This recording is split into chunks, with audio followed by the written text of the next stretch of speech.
안녕하세요. 오말말의 오입니다.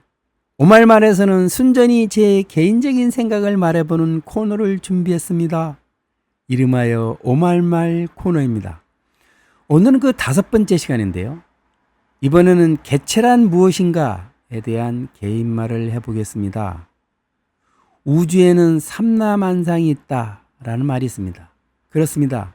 우주에 있는 삼라만상의 각각의 것들을 개체라고 부릅니다.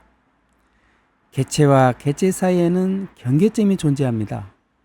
바다라는 개체와 육지라는 개체 사이에는 해변이라는 개체가 그 경계점을 이루게 되어 있는 것이지요. 우주에는 수많은 개체들이 시간과 공간상에서 경계점으로 이어져서 거대한 네트워크로 구성되어 있습니다. 개체는 어떻습니까? 이름이 없는 것들도 있고 이름이 있는 것들도 있습니다.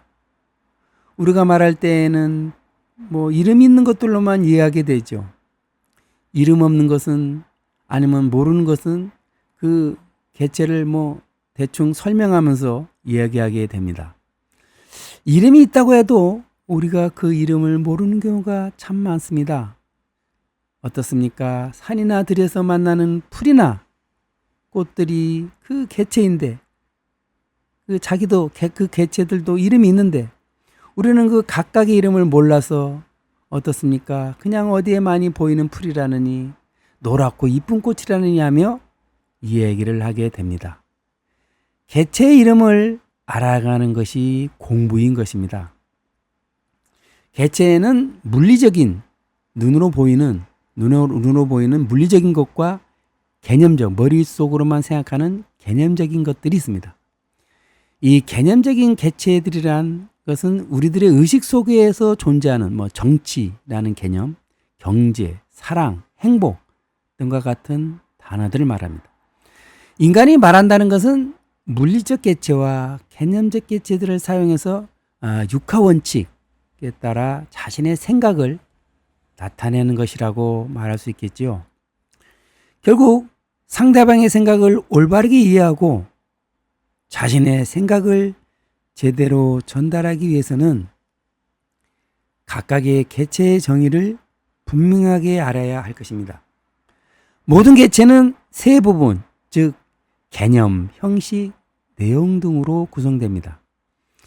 첫 번째로 개체의 개념이라는 것은 그 개체의 의미를 한 문장으로 나타내는 것이라고 말할 수 있습니다. 예를 들어서 인간은 이성을 가진 동물이다 라는 문장은 인간이라는 개체의 개념에 해당한다고 할 수 있지요. 두 번째로 개체의 형식이라는 것은 그 개체의 테두리를 뜻합니다. 물리적 개체에서의 그 개체 형식은 밖으로 나타내 보이는 그 형태를 말하는 것이고요. 예를 들어서 인간 개체에서 형식은 바로 인간의 생김새.